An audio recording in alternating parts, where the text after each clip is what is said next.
দেখুন বন্ধুরা, আজকে আমাদের শনিবার, তাই নিরামিষই রান্না করছি।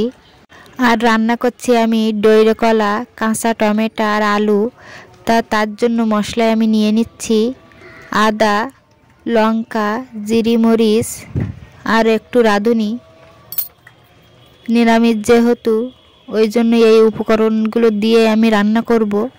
তা রান্না করে রেখে আমি একটু মাঠে যাব, গিয়ে তোমাদের একটা জিনিস দেখাবো।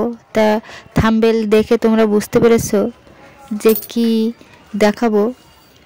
তো এইদিকে মশলাটা বেটে রেডি করে নিয়েছি, আর তরকারিটা রান্না করার জন্য আমি কড়াইতে তেল দিয়ে দিচ্ছি দেখুন।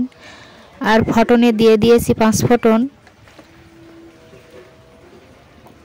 আর দিয়ে দিচ্ছি তেজপাতা, আর দিয়ে দিচ্ছি 2টো শুকনো লঙ্কা, দিয়ে একটু লাল লাল করে ভেজে নেব, না হলে সেন্ট আসবে না।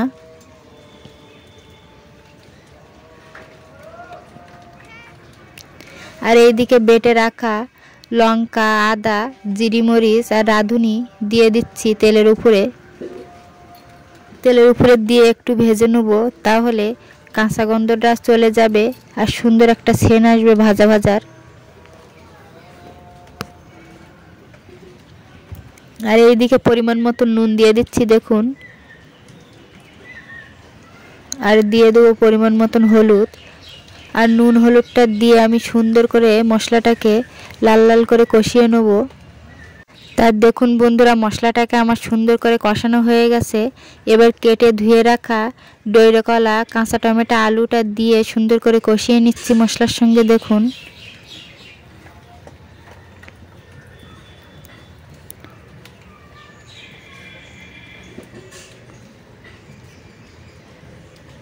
তা দেখুন বন্ধুরা, সবজিটাকে সুন্দর করে কষানো হয়ে গেছে, আর দিয়ে দিচ্ছি পরিমাণ মতন জল।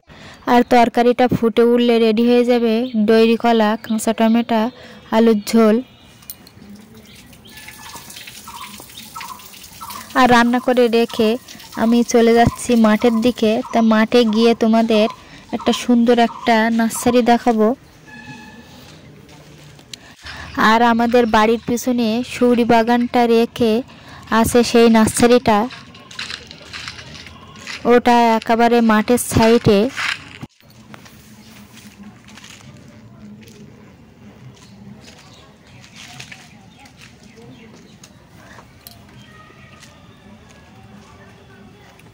আর দেখুন বন্ধুরা, আমরা চলে এসেছি সেই নার্সারিটার কাছে। তা দেখুন কত রকমের ফলের গাছ লাগানো আছে এখানে। সুবরি গাছ, লেবু গাছ, কারি পাতার গাছ, লিচু গাছ, জাম গাছ। তা তোমাদের এক এক করে দেখাই।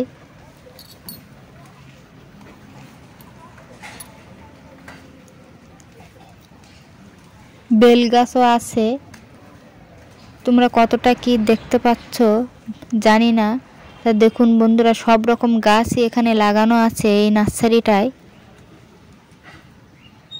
এই নার্সারিটা ছোট নার্সারি, এখান থেকে তুলে বড় নার্সারিতে পোতা হয় গাছগুলোকে।